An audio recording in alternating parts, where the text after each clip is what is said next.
Cristiano Ronaldo, vai embora Cristiano Ronaldo, bateu, golo. Balotelli, Aguero! Posse de bola para Portugal, vai Éder, chuta!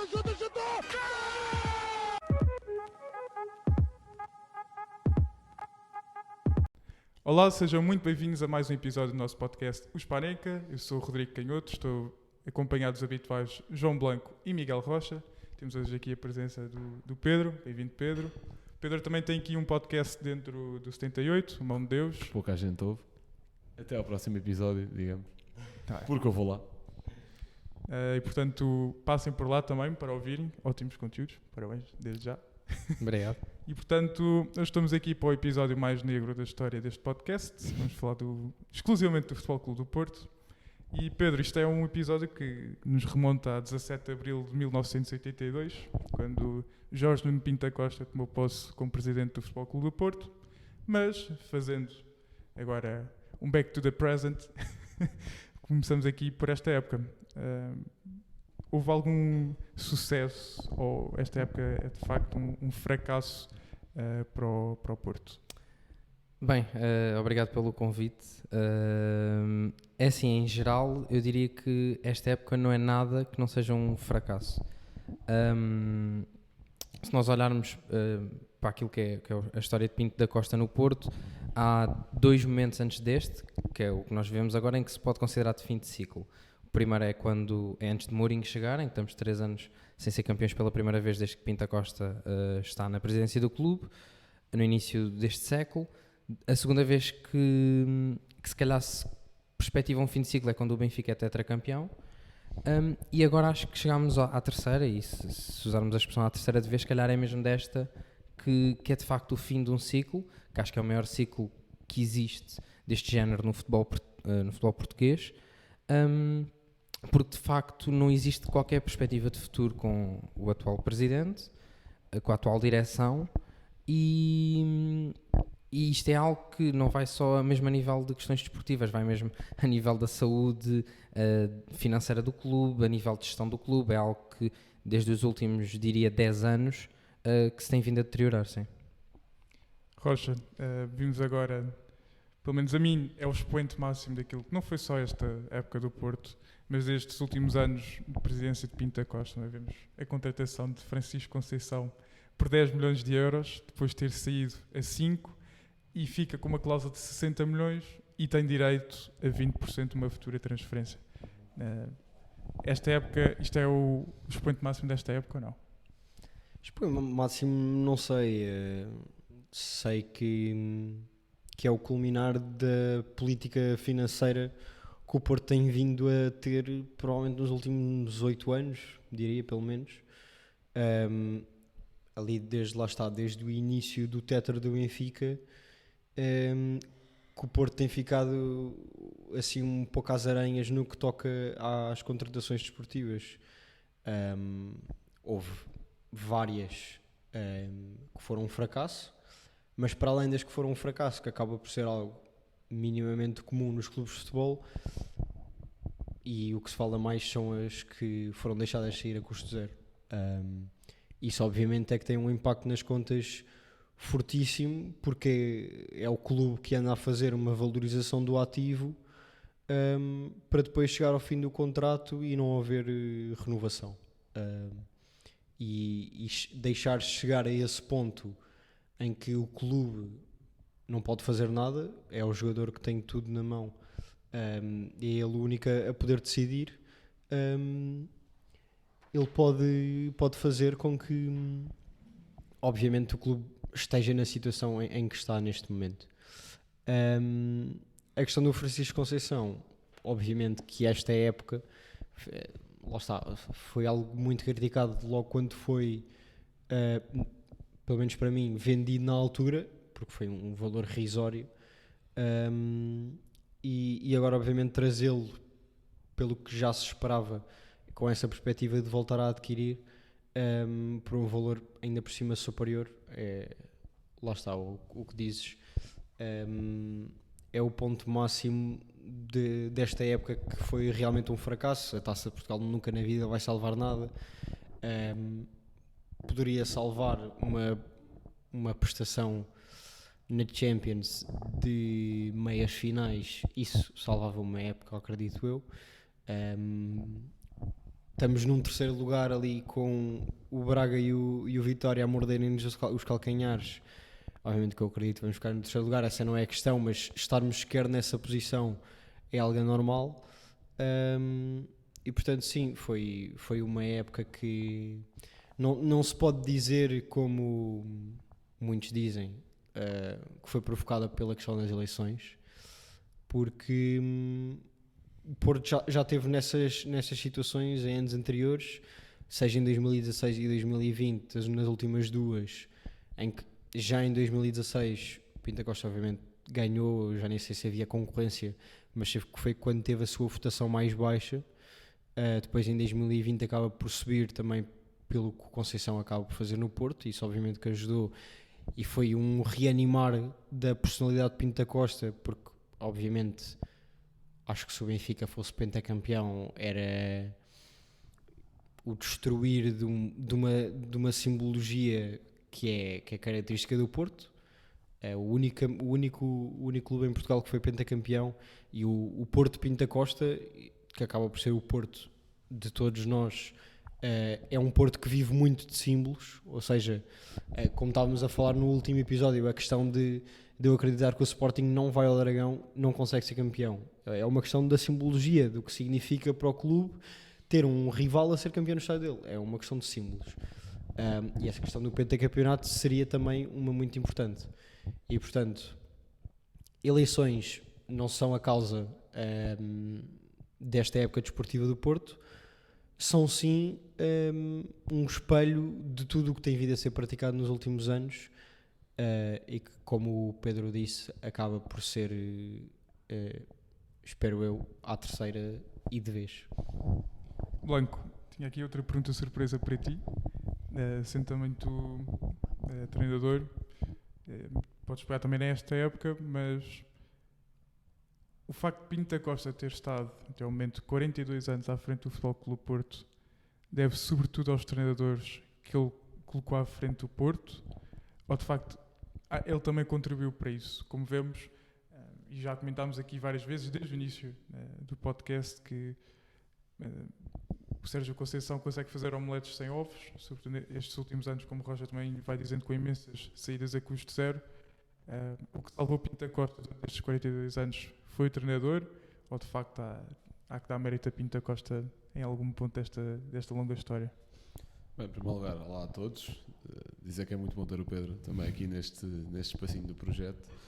Bem, é óbvio que há muito mérito de Pinto da Costa em conseguir ter aguentado 42 anos. Aliás, tu notas em tudo aquilo que é o Porto é Pinto da Costa, e tudo aquilo que é Pinto da Costa é o Porto, e exatamente por esse mérito, porque até pensando numa perspectiva mais atual, obviamente que os primeiros anos de Pinto da Costa são do enorme mérito de revitalização de um clube que praticamente não contava para o Totobola, os primeiros 10 anos, coisa mais ou menos isso.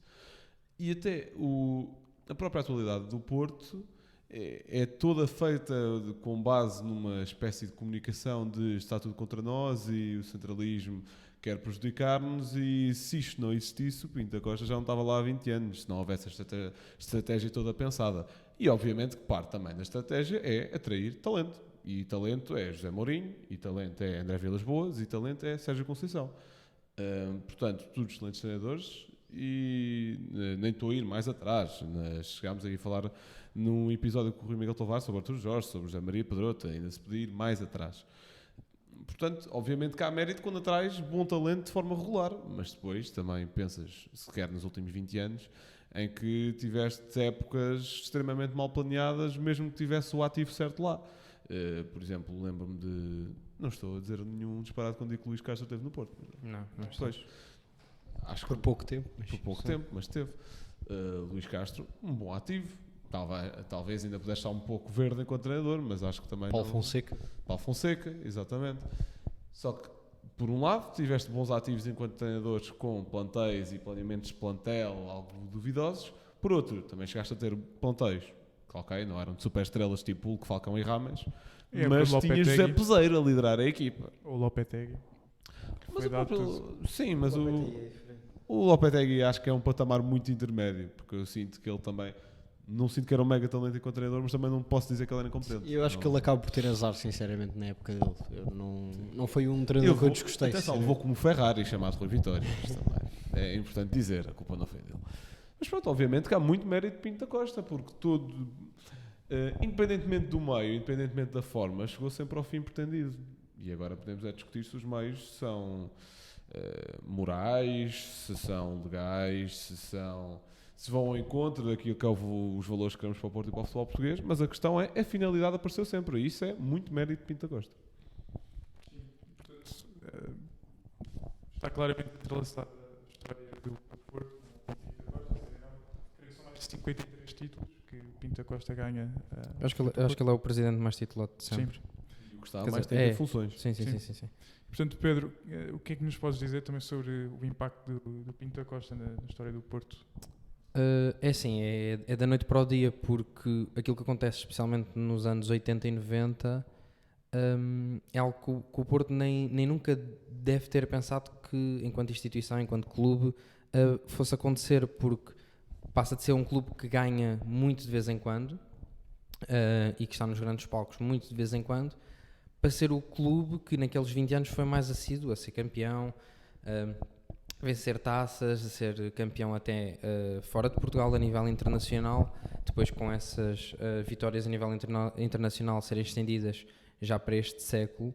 E eu acho também é muito por isso que, olhando da perspectiva que existe agora, nós vemos que o homem pragmático que foi Pinto da Costa, quer a nível de estratégia, quer a nível de capacidade de se rodear de boas pessoas e das melhores pessoas à sua volta, é algo que já não existe. E vê-se isto não só quando vemos a manutenção de certas figuras no Porto, já nem estou a falar só a nível da administração, mas mesmo a própria defesa que ele faz de Sérgio Conceição, não digo que a defesa em si seja errada, mas pelo menos há certos momentos em que não há motivos para o fazer. E aliás o uso de Sérgio Conceição, embora o próprio Pinto da Costa tenha dito que não ia fazer como trunfo eleitoral, para mim nem sequer faz sentido ser um trunfo eleitoral, ou seja, eu percebo que ele seja para a maioria dos portistas, mas para mim em específico não é, porque, e muito à semelhança daquilo que é este legado de Pinto da Costa, Sérgio Conceição, tal como o Presidente, não está a ser pragmático, já não é pragmático, já não olha à sua volta e percebe, ok, o que está de errado se calhar aqui é mais do que o árbitro ou aquele apanha-bolas que fez, que perdeu 5 segundos de tempo porque guardou a bola, ou daquele jogador que mandou uma boca ao meu e depois o meu deu-lhe uma cabeçada e o meu é que foi expulso. E se calhar o próprio Sérgio Conceição, tal como Pinto da Costa, já estão há demasiado tempo no Porto. Eu nunca fui o maior fã de Sérgio Conceição, no sentido em que às vezes me gostava admirar de certa forma alguns dos seus méritos, pela forma como se desculpava quando perdia. A questão das omeletes sem ovos, que embora exista uma culpa da administração, há muitas contratações que foram feitas a seu pedido, que ou não são usadas ou nunca foram bem utilizadas, dinheiro que foi mal gasto. Quer dizer, há uma época em que nós contratamos Nakajima, Zé Luís e Lon, isto tudo num valor arrondado aos 30 milhões, quase 10 milhões cada um. Quer dizer, e há mais, e há jogadores do Portimonense, etc. Sim, Tony sim. Martínez, André Franco, Ivan Reimer. O Tony Martínez já veio. Sim. Mas o próprio, a época passada, contratámos gastámos entre David Carmo e Verón cerca de 30 milhões. Quer dizer, o Bá vale 8 milhões. Eu não digo que o Bá é o expoente da qualidade do futebol português, mas é um lateral. O Porto precisava de um lateral. O Orsens custou 15 milhões. Não, eu sei que não é lateral, embora às vezes Será pareça. que não é? Embora às vezes pareça, mas a verdade é que, e se olharmos para o Sporting, que ainda tem um historial maior nestes últimos anos de Sérgio Conceição nesse aspecto, quer dizer, há um Pote, há um Ugarte, o próprio Bruno Fernandes chega no primeiro ano de Sérgio Conceição, e tudo por valores abaixo dos 10 milhões, ou a rondar pelo menos esse valor. E são contratações que nunca foram feitas pelo Porto, porque o próprio Sérgio Conceição, ou porque a administração assim o entendeu, mas houve dinheiro gasto, só não houve uma consequência disso, ou pelo menos uma consequência positiva. Sim. Portanto, Rocha, acho que podemos dizer que neste momento as duas maiores potências futebolísticas em Portugal estão doentes. Se o Benfica continua ainda... Se tu disseste futebolísticas, eu ainda concordava. Agora, Eu disse futebolísticas. desportivas. Eu disse futebolísticas. Tá bem. Mas aí é o Benfica e o Sport, não te preocupes. O Benfica está afetado pelo vieirismo. Achas, como o Pedro dizia, o Porto está infectado ainda com pintocotismo, não sei como dizer isto. Pentecostismo, se calhar. Boa, obrigado. Ahm, Ou é bom ter essa identidade? não sei se é bom ou mau, mas é indissociável e é inevitável, acho eu. Não consigo dizer se é bom ou mau. Porque, quer queiramos, quer não, o Pinto da Costa tem um impacto no que é o Porto, que lá está, nós que somos mais novos, se calhar não conseguimos perceber, mas acredito que para muita gente que cresceu a ver o Porto a não ganhar um título nacional nos anos 70 ou 60, seja uma coisa, uma diferença abismal estar habituado em 15 anos a ganhar 10, por exemplo. É uma coisa completamente diferente. E obviamente que isso, o responsável dessa situação é o Pinto da Costa. E lá está esse tal trunfo eleitoral que ele tem puxado, acaba por ser o único, apesar de eu também contestar isso se quer ser um trunfo eleitoral. E a academia? Sim. O próprio, Já podemos falar nisso. o próprio Francisco Conceição só foi anunciado hoje, embora já tenha acionado a cláusula há 42 dias. E também acho que já ouvi falar, não sei, que ele falou que o Conceição e o Pepe iam renovar se ele ganhasse as eleições. Exatamente. Portanto, acaba por puxar por essas pessoas que também que lhe são mais próximas para tentar garantir alguns votos aí. Mas, voltando à história e ao impacto do Pinto da Costa, eu não acredito que António Nicolau de Almeida, quando fundou o Porto e viu o que o Porto ganhou, obviamente que isto ainda século XIX e início do século XX, não acreditou, pensou que o Porto se viria a tornar numa potência mundial, provavelmente na sua história, ou a partir do momento em que Pinto da Costa entrou no Porto, se calhar um clube top 20, top 30 do mundo. Não sei se foi bem essa a perspectiva. Inclusivamente também, não sei se o último presidente antes de Pinto da Costa, que eu por acaso não tenho o nome presente, quando saiu da presidência, estava à espera de 5 anos depois de deixar de ser presidente, o Porto ganhar uma Liga dos Campeões. Ou seja, a diferença que é para muita gente do Porto estar a viver em ditadura, haver uma grande relação entre um clube e o regime, o Porto ganhar 7 títulos antes de Pinto da Costa entrar, 7 títulos, campeonato nacional,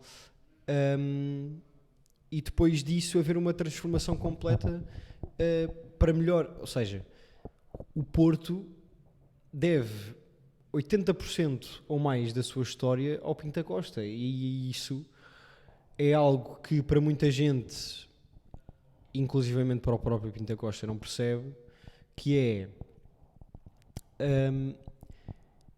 toda a gente que pede uma mudança não nega o passado. Isso é algo essencial nestas eleições e que não tem ficado muito esclarecido, ou pelo menos quem está esclarecido não quer parecer esclarecido. E eu acho que isto tem deixado muito bem assente na mesa que toda a gratidão e reconhecimento que é feito a Pinto da Costa não desaparece por se achar que uma outra candidatura é mais viável neste momento. Pelo contrário, o poder de Pinto da Costa é tão grande que os próprios adeptos que querem uma mudança ficam com algo, não digo ressentimento, mas com aquele sentimento de tristeza, digamos, de ver Pinto da Costa sair, mesmo sabendo perfeitamente que o outro candidato é quem vai trazer mudança. E, portanto, ter sequer esse poder de, mesmo na presença de duas candidaturas tão diferentes, deixar esse sentimento aos adeptos, eu acho que demonstra bem a presença que o Pinto da Costa tem em cada adepto do Porto. E é muito raro mesmo, ver um adepto que vote Vilas Boas porque odeia o Pinto da Costa. Coisa que acontece em todos os clubes do mundo. Porque se vai discordando das decisões que o Presidente vai tomando ao longo do tempo em que está lá, seja ele mais curto ou mais longo, e acaba por surgir uma candidatura que é, pá, este gajo é muito, muito melhor, em comparação com o outro que só tem nada a fazer porcaria. Esse não é o caso, apesar de ter andado a fazer porcaria nos últimos anos. E portanto, respondendo rapidamente à pergunta, qual é o impacto do Pinto da Costa tem no Porto e na história do Porto, e a minha resposta é todo. Eu não sei se concordam comigo, mas eu diria que talvez o fim de Pinto da Costa, não é? Teria de ser ali por volta. É verdade, e é um problema que era não havia concorrência, acho eu. Porque há um período entre 2013 e 2018 que o Porto não ganha um título. E portanto, e todos os valores, não é? Acho que o Pinto da Costa, aquilo que se mais pode apontar é cuidar mal da saúde financeira do Porto nestes últimos anos. O Luís Dias sai por 45 milhões, tivemos um Darwin que saiu a 70. Portanto, O Luís Dias é o triplo do jogador que é o Darwin. Hã? O Luís Dias é o triplo Sim, do jogador que é o Darwin. E portanto, cuidou, foi Francisco Conceição, entre outros, não é? A quantidade de Vitinha, jogadores Fábio Vieira. Vitinha, Herrera, Brahimi, Os jogadores saíram com Exatamente. 0, Filipe também. Filipe. Ainda bem que esse Corona, saiu. Ainda bem que ele Corona. saiu. O Filipe era a imagem dos jogadores à Porto. Diogo Leite. Diogo Leite. Sim, é nos Dá para jogadores. continuar, sim. Sim. Portanto, talvez para mim um dos grandes problemas ao Pinto da Costa não ter sido antes é de facto a falta de candidatos. E portanto, acho que estes últimos 3 tópicos dá para entrar. O Vilas Boas vem claramente também moralizado de um grande amor que sempre teve para com o Porto. O próprio Vilas Boas deve muito ao Porto, àquilo que agora, concorrendo à presidência, deve muito também àquilo que o Porto e Pinto da Costa lhe ofereceram, parece-me a mim. E por isso, essa palavra vai-me custar dizer, e é mesmo essa palavra que vou usar, custa-me ver a maneira como um e outro se estão a tratar, não é? Porque o Pinto da Costa teve uma das épocas mais gloriosas à frente do Porto, também muito mérito a Vilas Boas. E Vilas Boas também ofereceu ao Porto uma das maiores épocas de sempre, devido a Pinto da Costa confiou nele e o meteu no clube. E portanto, Pedro, como é que olhas também para esta candidatura de Vilas Boas? Também podes comentar um bocadinho a época 10-11, não é? Em que o Vilas Boas ganha tudo o que havia para ganhar. E se de facto ele é o candidato melhor para assumir neste momento a presidência do Porto? É assim, dos poucos que existem, acho que de facto é o que está mais bem preparado, não só por estar mais bem preparado que neste caso os outros 2 opositores, ou praticamente só mais um opositor, mas porque de facto está bastante bem preparado, não é só melhor que os outros. E a minha questão é assim, eu concordo que este clima de tensão que existe não é benéfico para ninguém, nem para nenhum dos próprios, nem para o Porto, nem para os adeptos, nem para a equipa, que também sentem isso. Agora, eu percebo que, de certa forma, André Vilas Boas entra também no despique, porque, quer dizer, é difícil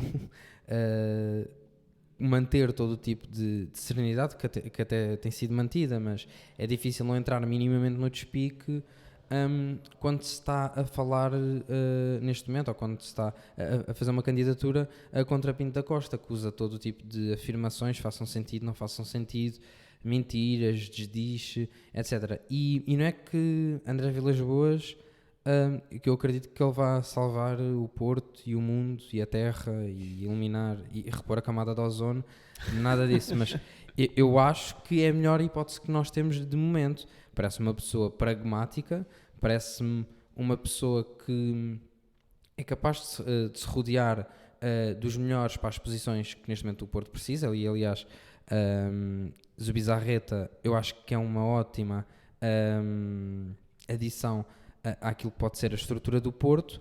E quando Pinto da Costa vê um adversário, neste caso as eleições, trazer alguém como este senhor para o Porto e diz que está desempregado, já não trabalha há 4 anos ou o que é, quer dizer, pronto, estamos a falar de alguém que esteve na gestão de uma das melhores equipas deste século, para não dizer mais até para trás. E portanto eu acho que é a renovação que o Porto precisa, acho que chega mais tarde do que deveria, mas lá está, também era difícil depois de ser campeão em 2020, creio, aparecer outra pessoa para assumir o comando do Porto, depois de ter sido 2 vezes campeão naquele período de anos, mas se calhar já devia ter aparecido mais cedo, só que se calhar também não existiam as condições para isso e pronto, é perceptível, mas se é para mudar, acho que convém ser já, porque eventualmente daqui a 2, 3 anos, com tudo o que existe em termos de problemas financeiros, falta de perspectiva de futuro, se calhar já vai ser um bocadinho tarde demais. Sim, para não falar também em Jorge Costa, que o próprio Mourinho já contou aquela típica história, uma vez estavam a perder 2-0 com o Belém e o Jorge Costa disse: Mister, fica aqui. Ele foi lá dentro, fez o trabalho sujo de gritar com os jogadores, acordá-los para vir, não sei o quê, e depois disse: Mister, pode entrar. Portanto, é claramente também uma das pessoas que melhor conhece o Porto, talvez mais ama o Porto. Convém dizer que foi ele a marcar os 2 golos. É verdade. E, portanto, Automotivou-se. exatamente. E portanto, lá está, concordo. Vilas Boas está-se rodeado das pessoas certas e portanto, Rocha, é para ti o teu candidato ou o teu presidente. Sim. O presidente Rocha, o presidente ganhar. O Rocha é uma pessoa democrática que aceita esse processo. Mas lá está, estou como o Pedro, também não acho que vai salvar tudo e todos. Simplesmente neste momento é o melhor candidato e lá está muito bem preparado. Só acrescentar ao que o Pedro disse, ele, após ter acabado a sua carreira como treinador, tem-se preparado mesmo em termos académicos. Tirou cursos nos Estados Unidos em gestão de empresas, ou seja, há aqui uma preparação que não é só, sim, eu sinto muito o Porto, juro. Foi preparar-se em corridas do Dakar também. Não é só, lá está, não é só essa questão sentimental, existe mesmo uma preparação. Quanto ao confronto que existe, de certa forma, mais crispado, é que não estávamos habituados a ver nestas duas personalidades, eu acho que tem muito a ver com Pinto da Costa ter prolongado em demasia o seu legado. Eu acredito que ele obviamente já sabia que o Vilas Boas, eventualmente na história do Porto, ia ser candidato a presidente. Ele não achava era que ia durar tanto e que ele se iria candidatar tão cedo. E essa junção de prazos é que eu acho que fez a situação. Concorrer contra ele? Lá está, mas isso é sequência do legado ter-se prolongado. Por outro lado, eu acredito muito que ele não quis assentar nesta disputa com o Vilas Boas e que numa perspectiva, e seria a longo prazo, de ver que, ok, se calhar nestas próximas eleições, ele tendo este pensamento, se calhar em 2022, nas próximas eleições daqui a 2 anos, que o Vilas Boas se vai candidatar, eu se calhar vou começar a fazer aqui, a passar as pastas para o meu número 2, a.k.a. Vítor Bahia, sai de forma limpa, por acaso esse ano até foi campeão, mas nem era essa a questão, era a questão de sair de forma pacífica, sem uma disputa como esta que está a acontecer agora, e depois, daqui a 2 anos, lá vamos ter 2 figuras novas, icónicas do Porto, a disputarem as eleições. Eu acho que isso teria sido o cenário ideal para o Pinto da Costa, que ele acabou por ir adiando, e agora encontra-se, como vemos, a chamar Luís André ao que era um dos treinadores favoritos dele, e o Vilas Boas, não digo a responder na mesma moeda, mas também a retirar muita da emoção que tinha quando falava de Pinto da Costa. E portanto, o que Vilas Boas trouxe ao Porto quando foi treinador é obviamente inegável, e apenas agora Pinto da Costa começa a ir buscar a situação dos valores que foram pagos por ele e por ele ter saído quando podia ter continuado. Ou seja, são sempre desenterradas situações que nunca seriam se não se tivessem a defrontar. Para mim, Vilas Boas, para além da preparação, acaba por ser o melhor candidato. Também pela mudança de paradigma em algumas situações que eu acredito que vai trazer, não só por, ao contrário de Pinto da Costa, não ter uma história de, ou seja, um recorde para nós analisarmos o que foi feito ou não, e portanto serem promessas, mas serem promessas nas quais acredito que vá cumprir, como são todas as questões de modalidades, de futsal, de voleibol masculino. No futebol, a questão da academia, a questão da academia vem desde as eleições de 2016. Isto foi praticamente eu em 2016 prometo que vou fazer, em 2020 prometo que já tenho o projeto, e agora em 2024 não, agora é que é mesmo, já tenho tudo, agora é que vou fazer. Eu tenho, Já é a tenho que terceira ser... academia que nós temos. Portugalices. Mas lá está, olha, por acaso falei em portugalices e não querendo tornar isto político, mas tornando ao mesmo tempo, acaba por ser um pouco quando tu tens, como é agora o caso, um governo que teve 8 anos, agora passa esses 8 anos para os últimos 42, em que fez X, e vem um novo governo, e o governo que estava lá antes pede para fazer X mais Y, quando enquanto esteve lá não fez nada disso. Isso, para além de hipocrisia, é tentar Estás a comparar utilizar... o PS a Pinto da Costa. Não ouviste essas Os velhos palavras da poder minha são boca. parecidos. Ou seja, essa questão de o Pinto da Costa agora estar a prometer dar tudo e todo a todos, numa situação em que já se vê um pouco mais improvável de ganhar as eleições, acaba por refletir, se calhar, quase o desespero em que ele já está neste momento. E, portanto, todos esses fatores juntos fazem-me sim dizer que o Vilas Boas é o melhor candidato. Blanco, se fosses sócio do Futebol Clube do Porto, em quem é que votarias? Eu acho que é um bocado óbvio. Eles até estão a ser bastante comedidos, porque presumo que eles, enquanto adeptos do Porto, tenham uma grande simpatia e lá está a tal gratidão a Pinto da Costa. Eu não tenho. Portanto, Posso dizer uma coisa? Diz. Isto parece-me o City e Real Madrid, que é o Vilas Boas tem todo um projeto, como chegar lá. Não tem nada a E ver. o Já Real sei o que Madrid vais dizer. Não é o tem poder da absolutamente nada a amizade, como Pinto da Costa, e da Não, gratidão. é que é um bocado isso. É que toda a campanha de Pinto da Costa resume-se a gratidão e poder da amizade. Tudo. Tal como o tudo. Real Madrid. Epá, sim, claro. E o VAR? Já desmentimos isso no último episódio. Enquanto que qualquer pessoa analisa propostas, ouve entrevistas e sente o discurso dos dois candidatos, pá, eu não percebo como é que há sequer dúvida. É que um nota-se claramente que quer alimentar o Porto, o outro quer alimentar-se do Porto. Nota-se claramente.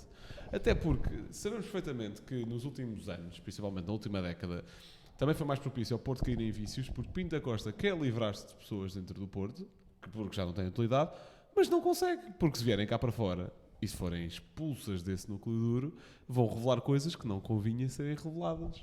É muito simples sobre isso. Enquanto não se fala do Pinto Dourado, falo do Pinto da Costa. Acho que ainda me vais perguntar uma coisa, não vou rasgar muito mais. Agora, respondendo à tua pergunta, entre Vilas Boas e Pinto da Costa, se fossem esses os dois candidatos no meu clube, eu não teria a menor dúvida. Um tem um plano para o futuro, o outro quer alimentar-se do passado. E acho que é fácil. Mas também existe Nuno Lobo, estás a excluir o terceiro candidato. Só falo Depois no esta é Benfica. outra. É que tu ainda disseste, acho que nas últimas algo relativamente às últimas eleições, a dizer que nunca houve grande oposição interna nos últimos tempos. Isso é verdade. Mas um candidato, sem uma grande oposição interna, nas últimas eleições, teve 23% dos votos. Uma lista com muito menos mas preparação. não foi Nuno Lobo, foi José Fernando Rio. Certo? Um candidato. É o que eu estou a dizer. Ok. Uma pessoa. Mas esse candidato agora apoia o Pinto da Costa. Eu sei. Mas a lista não. Isso também foi outra. A sua lista não apoia, mas o candidato apoia. Portanto, um gajo desconhecido... Um gajo desconhecido, com muito menos preparação, com muito menos orçamento que a lista da Vilas Boas, com muito menos pessoal qualificado, tem 23% dos votos. Pá, isto um gajo só pensa o amasso que Pinto da Costa levaria se não houvesse a gratidão. Só fosse só programa Mas é um aqui. fator, querendo ou não é um fator. Não, é o único. É o único fator. É o único possível. coitadinho, está lá há tanto tempo e fez tanto por nós, não pode sair assim. É este o único fator que tu tens para votar no Pinto da Costa. Não há absolutamente mais nenhum. Sim, a mim também me parece óbvia. Tem um, E digo mais, e nos últimos anos de Vieira foi muito parecido também. sim, os 100 milhões, claro. E digo-te que se Vieira se candidatasse hoje em dia ao Benfica, ganhava. É esse o problema. Se fosse Aliás, contra a o lista vieirista ganhou. Sim. Sim. Por isso é que eu há bocado fiz o paralelismo de o vieirismo, pintacostismo. Exatamente. Queres dizer alguma coisa, Pedro? Em relação a isto. Não, sim, eu acho que essa comparação é bastante feliz, até porque eu acho que a fase decadente de Pinto da Costa é muito semelhante à fase decadente de Luís Filipe Vieira no Benfica. A diferença, se calhar, eu estava a pensar nisso quando estavam a falar da questão dos prazos, é que eu acho que no fundo aquilo que aconteceu foi que André Vilas Boas não é um Rui Costa, no sentido de ter sido acarinhado pela direção atual, embora também seja uma figura do clube, obviamente com pesos diferentes e com ocupações diferentes, e também em termos de prazo, o Rui Costa só assumiu a presidência porque o número 1 não é? Foi comissões parlamentares e coisas do género. E portanto Rui Costa, como pessoa que nada sabia sobre o assunto, de nada, né? exato, Rui Costa, como pessoa que nada sabia sobre o assunto, acabou por assumir o Benfica, renovando, aliás, todo aquilo que era eu não consigo dizer isto sem me rir, mas tudo aquilo que era, pronto, a questão do vieirismo. No Porto, a questão é semelhante, só que em vez de termos alguém de dentro a assumir aquilo, no fundo uma espécie de Vítor Bahia, a assumir uma candidatura, etc., não. Pinto da Costa insiste em manter-se no mesmo papel, só que tem uma oposição, e uma oposição bastante forte, como acho que nunca teve até agora no Porto. Será que o Pinto da Costa vai agora deixar crescer o bigode? Faz o contrário do Vieira. Não, eu acho que o Vilas Boas só vai ter uma grande dificuldade, não é? Que é pegar agora na situação atual do Porto, é a primeira, e depois ter sempre aquilo de o fantasma Pinto da Costa atrás. Acho que a principal dificuldade vai ser mesmo um buraco financeiro, onde vai encontrar naturalmente. ele vai abrir o livro de contas e vai dizer, se calhar já não queres.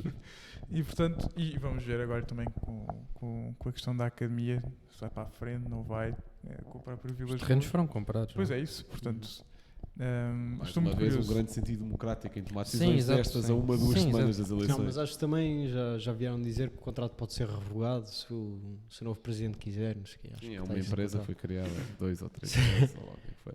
Eu queria só acrescentar Zero respeito. é esta questão de como vai ser se o Vilas Boas ganhar ou pegar no clube. Nós temos um clássico no dia seguinte, que é uma coisa sempre interessante. Vai bater umas palmas na tribuna. Pode começar muito bem ou muito mal. É isso.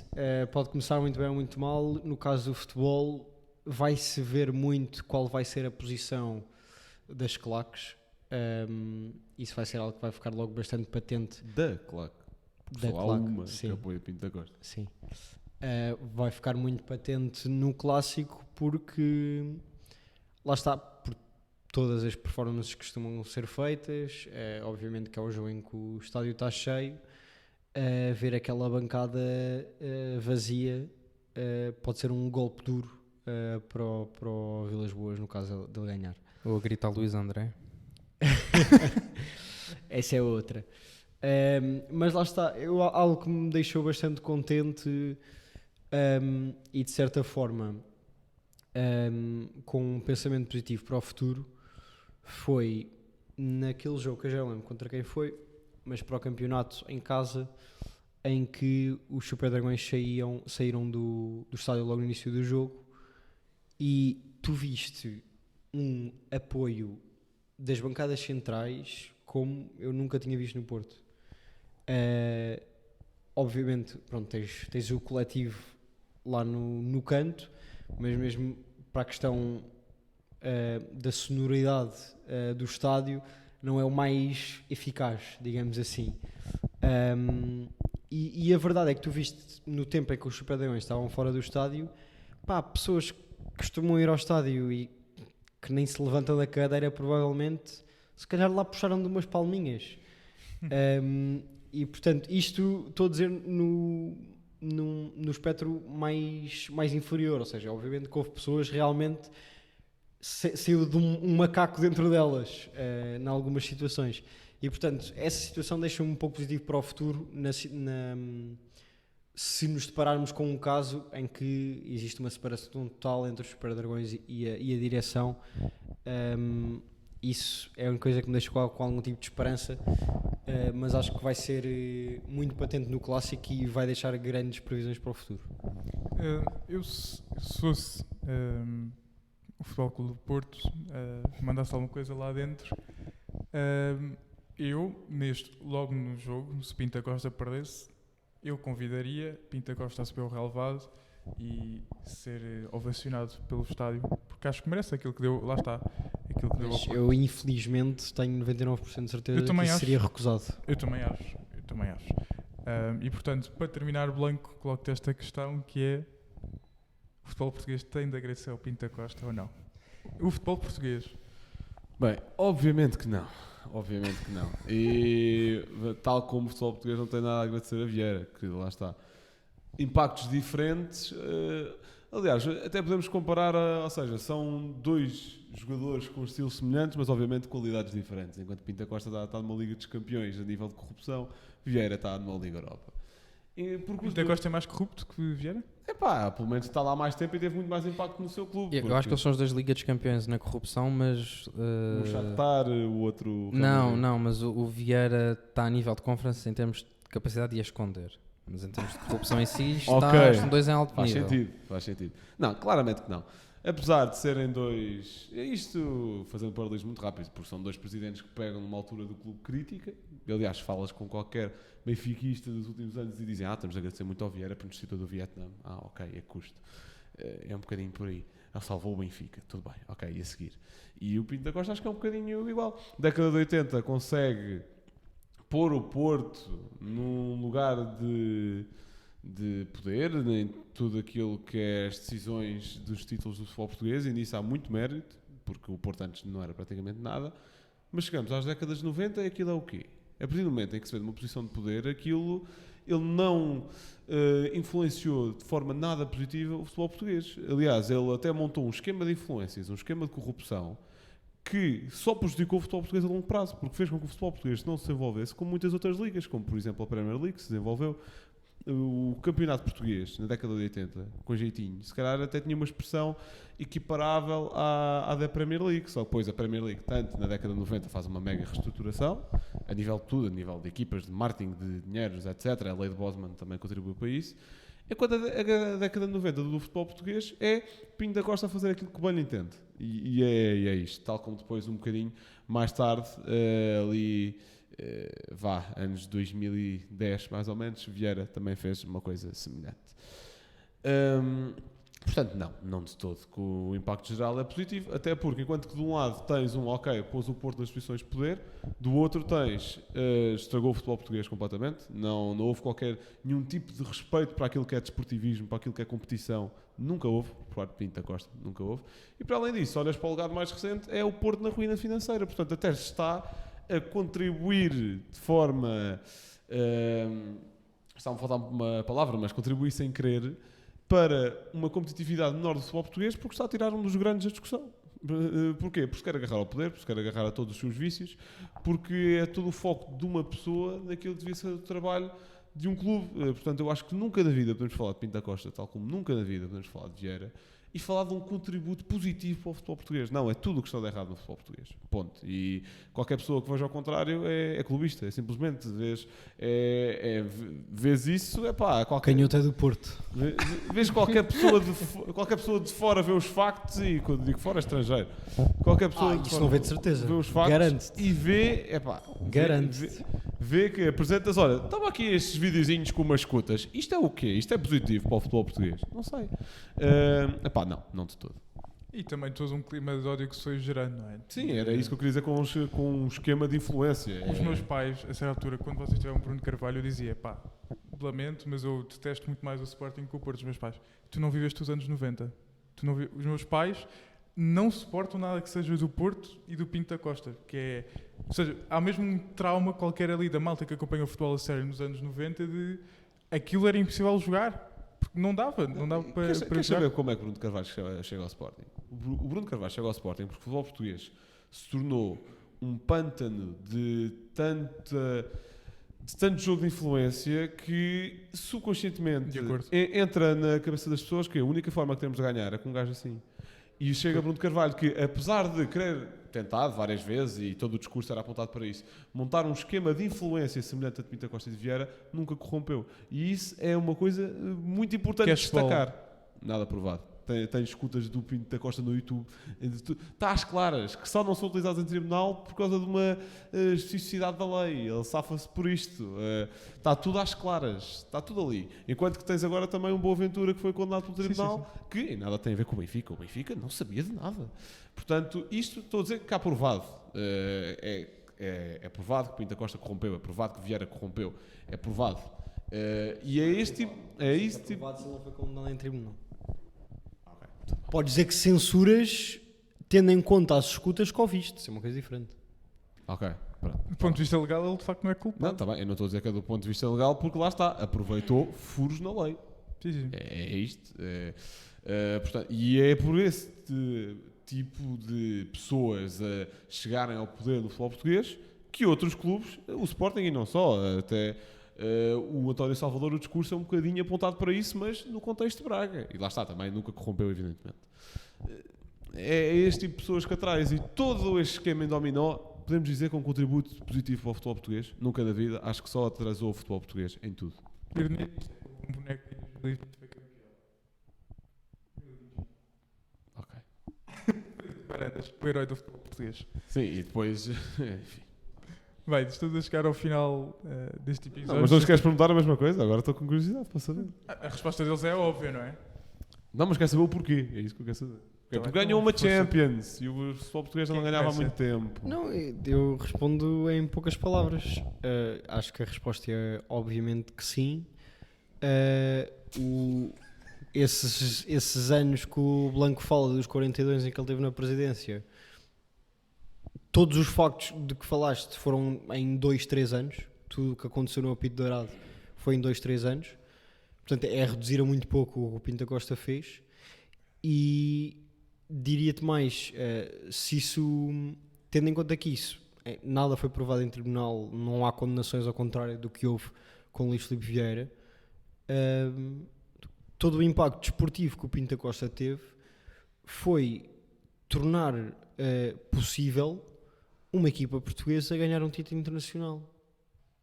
Coisa que não acontecia desde os inícios dos anos 60 com o Benfica. Onde é que tu alguma vez na vida, antes de 87, achavas que era possível sequer uma equipa portuguesa chegar a uma final? Não achavas. E essa foi uma das promessas do Pinto da Costa nas eleições, primeiras estava lá eleições em perto. que ganhou. E toda a gente o criticava porque ele dizia que queria chegar a uma final europeia e ele simplesmente diziam que isso não era possível. O Sporting chegar à final da Liga Europa em 2005, o Benfica a chegar em 13-14, o Braga a fazer Em 2005. meias finais. Em Ok, 2005. o Braga a fazer meias finais, tudo neste Em século. é verdade. 2011. Ok, mas isso é Mas estás a mérito, perceber? mas isso é mérito de Pinto da Costa? Eu Isso é acho, impacto? eu acho que tem mérito de Pinto da Costa Eu digo- 100%. Eu digo já, eu acho que haveria uma maior probabilidade. Pá, não consigo prometer, não, isto é especulativo. Mas acho que no esquema em dominó, se não existissem este tipo de figuras do futebol português, teríamos chegado lá muito mais rápido. Portanto, Blanco, Completamente. Jorge Jesus contribuiu mais para o futebol português que Pinto da Costa. Desportivamente, sim. Desportivamente, sim. Agora, Força Pedro. Eu, só para concluir, não me vou alongar muito mais. Pinto da Costa dá 7 títulos internacionais ao Porto. É mais do que todos os clubes portugueses Sozinho? juntos. Sozinho. andar à bulha. É sozinho. Ele é o obreiro de todos os títulos internacionais do Porto. Ponto. Todos. Não dás mérito a José Mourinho, Vilas Boas? Ele ser o obreiro é diferente de haver outras pessoas com mérito, mas quem é que vai buscar um Mourinho ao Leiria? Não foi o foi o Mourinho. Sporting. Quem é que vai buscar o Amorim ao Braga? Pá, podemos fazer todo Claro, o tipo de jogo claro que sim. especulativo. Claro que sim. Quem é que vai buscar o Amorim com 3 meses de treino ao Braga? É o Sporting.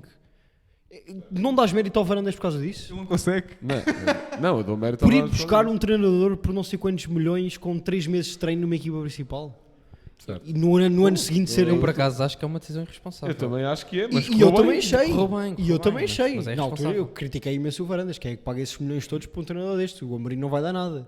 O que é que resultou? Um campeonato depois de 20 anos. Talvez 2. Talvez 2. E portanto, o Pinto da Costa é o obreiro de todos os títulos internacionais do Porto e eu arrisco a dizer-me que nos próximos 20 anos, 50 anos, nenhum clube português vai chegar aos 7 títulos que o Porto tem neste momento.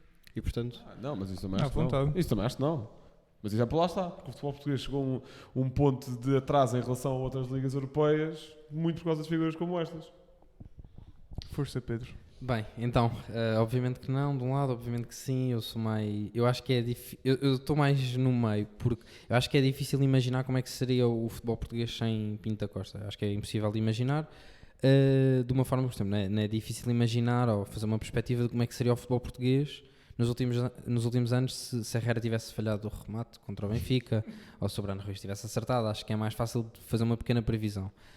Em relação a Pinto da Costa, eu não concordo no sentido que eu acho que a influência que Pinto da Costa teve negativa é maior do que apenas as escutas, mesmo a nível do tipo de influência que tinha, por exemplo, dentro e perto da Federação Portuguesa de Futebol, a nível de convocatórias de seleção, etc. Mas eu também acho que muita da competitividade que existiu fora de Portugal por parte do Porto, ou seja, o Porto a tentar competir em competições internacionais, trouxe uma competitividade que puxou muito o Benfica. Na minha opinião, eu acho que o Benfica, não estou a dizer que o Benfica beneficiou com Pinto da Costa, obviamente não beneficiou, mas há um momento em que o Luís Filipe Vieira, o Benfica enquanto instituição tem de começar a correr e parar de andar para chegar a um patamar em que o Porto estava, tanto que depois chega a 2 finais europeias. O Braga chega a uma final europeia, que é algo, quer dizer, nós olhamos agora, é impensável o Braga chegar à final da Liga Europa, jogar contra Romas, Manchester United, Leverkusen desta vida, é impossível, é impensável, não vai acontecer, nem na Conference League chegou. E eu acho que muita dessa competitividade chegou também porque o nível dentro do próprio campeonato português, muito feito pelo Porto, subiu. Agora, obviamente que não foi tudo por causa de Pinto da Costa, mas também não foi tudo apesar de Pinto da Costa. Eu acho que o atraso estrutural que existiu e pronto, que apareceu no futebol português não se deveu só a isso, porque as más direções que existiram no Porto não, mas no Benfica, no Sporting, que eram incapazes de conceber um plantel como deve de ser, ir buscar treinadores, ir buscar gente, rodearem-se de gente como deve ser à sua volta, isso também não é culpa da toxicidade de Pinto da Costa. Portanto, eu acho que é um misto, eu acho que não é o futebol português se calhar beneficiou um bocadinho mais do que foi prejudicado, se calhar um bocadinho mais, mas eu não diria que sim, nem que não, assim de forma tão viva. Vou só dar uma última nota, porque eu concordo com isto. O Benfica teve de dar muito mais ao litro por causa daquilo que é Pinto da Costa. Mas a questão é como. Pinto da Costa chega onde chega, mantém-se onde está da forma que se manteve, o que levou o Benfica a procurar figuras que fariam exatamente o mesmo. Sim, isto é um contributo positivo. O Benfica deu mais de si, teve de dar mais.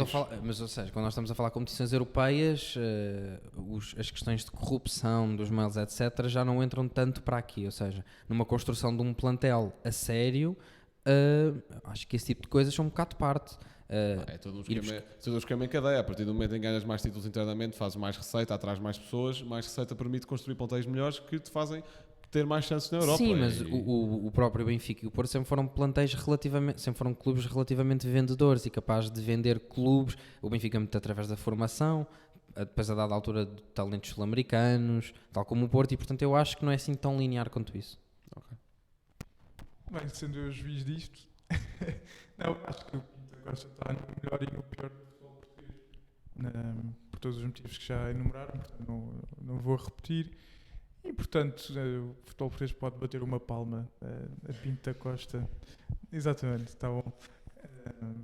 Sim, acho que é isso. Acho que ele levou a reputação também de Portugal, não é? Levar o Porto onde levou, excluindo o nível interno, nível internacional, é muito mérito de Pinto da Costa. E, portanto, bata-se lá uma palma a Jorge Pinto da Costa. Portanto, Blanco, traz lá o teu facto para tirar essa cara da moda. Bem, por falar a corrupção ativa, passamos para a Itália. Transição suave. Onde claramente está a surgir um projeto dominante nos últimos anos. Atenção, aqui a ligação era para a Itália, não era para a Inter. Porque a Inter foi campeão outra vez esta semana. Já o tinha sido em 2021, chegou aos seus 20 títulos da Série A, ganhando assim mais uma estrela no seu símbolo. Jogadores... Passou o Milan em casa do E Milan. passou o Milan... Sim, ok. Passou o Milan em títulos da Série A frente ao Milan. Jogadores que foram campeões das duas vezes, portanto em 2021 e 2024, Barella, Lautaro Martínez, Darmian, Bastoni, De Vrij, Alexis Sanchez e Sensi. Portanto, nota-se claramente que está aqui o projeto mais bem pensado em Itália nos últimos anos, o que se está a destacar mais depois da hegemonia dos Juventus e o que até chegou a uma final de Liga dos Campeões o ano passado. E Inzaghi também, ficam já com essa nota, já ganhou tudo o que havia para ganhar na Itália, tendo ainda o acréscimo e não só pela Inter, porque também teve na Lazio, mas também com o acréscimo de uma final de Liga dos Campeões. Portanto, acho que queria destacar este projeto que está a surgir no futebol italiano. Rocha, momento cultural. Tu com a tua transição lembraste-me de uma minha de humor negro, pá. Força. Por falar em clubes a arder,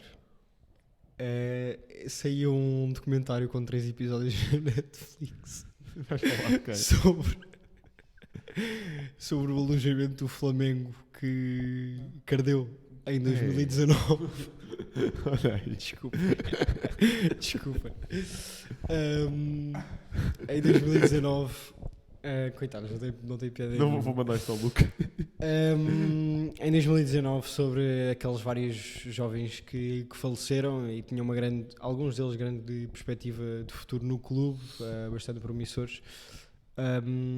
E tem apenas 3 episódios e conta não só esse episódio em específico do incêndio, mas também alguma história do Flamengo para trás, e também da vida pessoal de cada um dos jovens que morreu.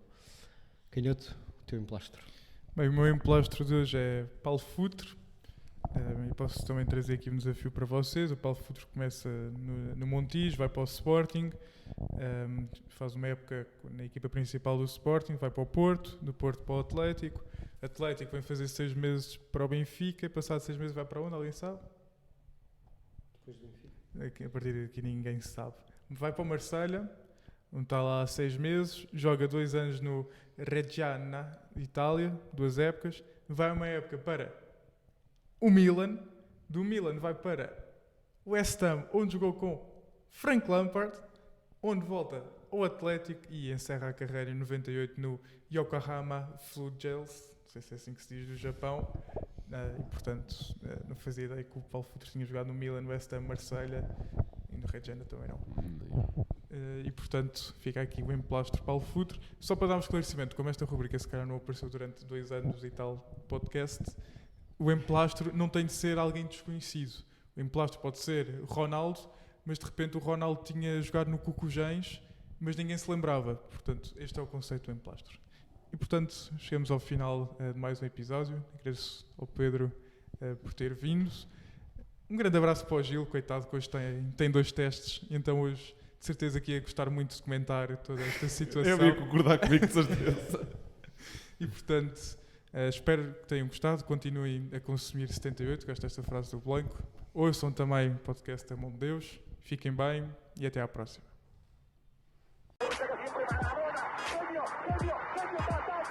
Liverpool 3-0. Corner taken quickly, Origi! Está isolado Cristiano Ronaldo, vai embora Cristiano Ronaldo, mete, bateu, golo. Balotelli, Aguero! Posse de bola para Portugal, vai Éder, chuta!